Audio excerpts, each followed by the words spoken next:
lied to us then. But they don't care.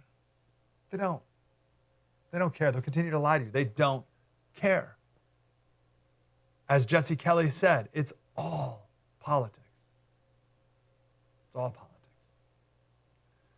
Kurt Vonnegut wrote an essay, and he started out quoting Lord Acton, the line we all know, that power corrupts and absolute power corrupts absolutely. It was from Lord Acton in the 1800s.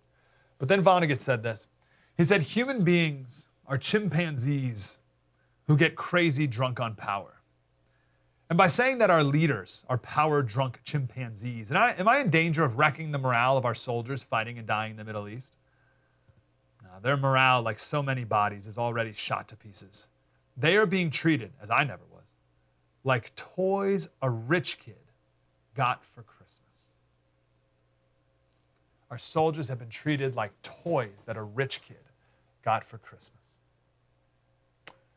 Grayson Quay, he said, our so-called leadership are spoiled rich children. And one of the toys that they broke was my friend and neighbor, Andy. He goes into the story about Andy, Staff Sergeant Andrew McCaffrey. 2003, Staff Sergeant lost his right arm in a grenade blast.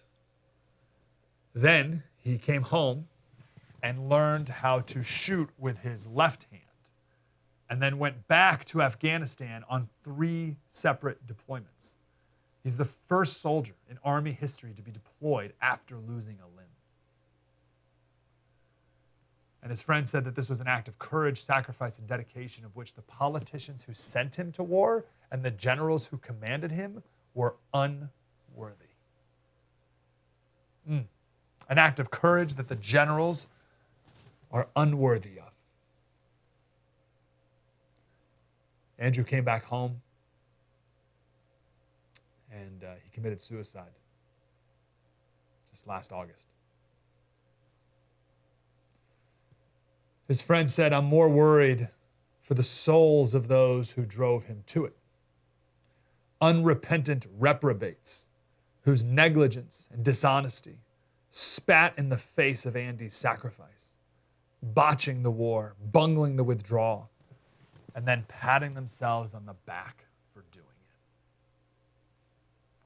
And Biden coming out and saying it was all such a great success. These people.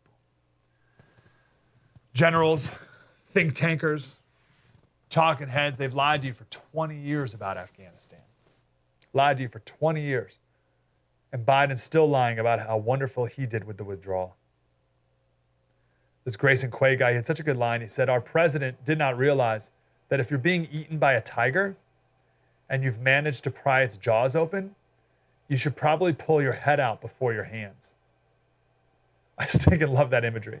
So imagine we got our head in the tiger's jaws, right? And we're able to pry open the jaws of the tiger. But then we let go with our hands before we get our head out. And that's what we did in Afghanistan. We let go, and the Taliban cut our head off. Pretty basic stuff. We couldn't even get the leaving part right. That's how much of a failure these guys are. Not our men and women on the ground, most certainly not. Guys at the top. Do you think we'll ever have an American general die in battle ever again? Think about that. Are we ever going to have an American general die in battle? Never. There's no skin in the game. Our soldiers are just toys that they play with, toys that they break. Andrew's friend, he said, who would agree to suffer for such a stupid, craven, inept excuse for an empire? How can we expect thousands of Andys to sacrifice what's best in them to what's worst in our society? And that's our leaders. They're what's worst in our society. Telling our best what to do. One Afghanistan veteran, he said, people can no longer bring themselves to love and serve a country that has dispensed with the pretense of loving and serving them.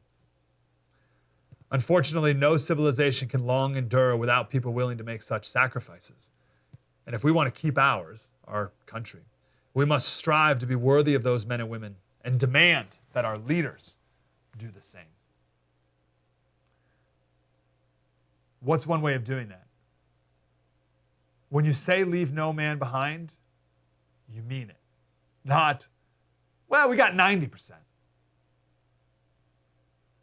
Even the Washington Post yesterday called it a moral disaster. They called this withdrawal a moral disaster that entirely, that's what they said, entirely falls on Mr. Biden and his administration. The Washington Post said that. So why does it matter? Why does it matter leave no man behind? Why is that more than just a pithy little saying that everyone knows?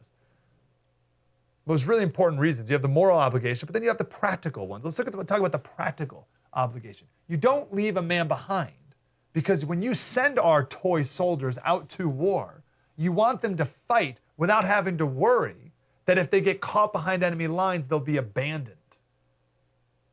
Our soldiers will not fight as hard knowing that if they get in trouble, it's over for them, and we leave them to die.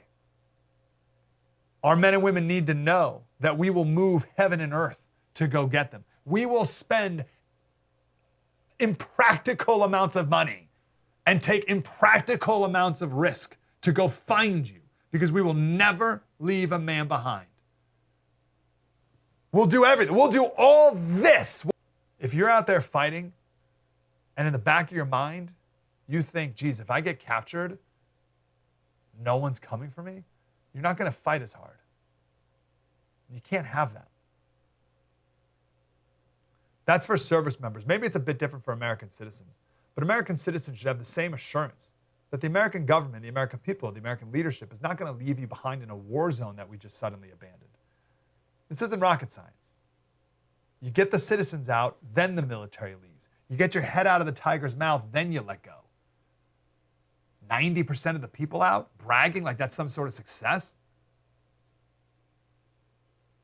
That's not it at all. That's missing the mark. Biden never owned the failure, never took responsibility for even the role that he played. And don't fall for it. Just because Biden yelled at you yesterday about what a success it was, don't buy it. Don't let them undermine a core value of our country. Never leave a man behind. Don't ever abandon that value. Don't let them make this a new normal, where leaving 10% of men behind is acceptable, good enough. This is all part of the erosion from within. Add it to the pile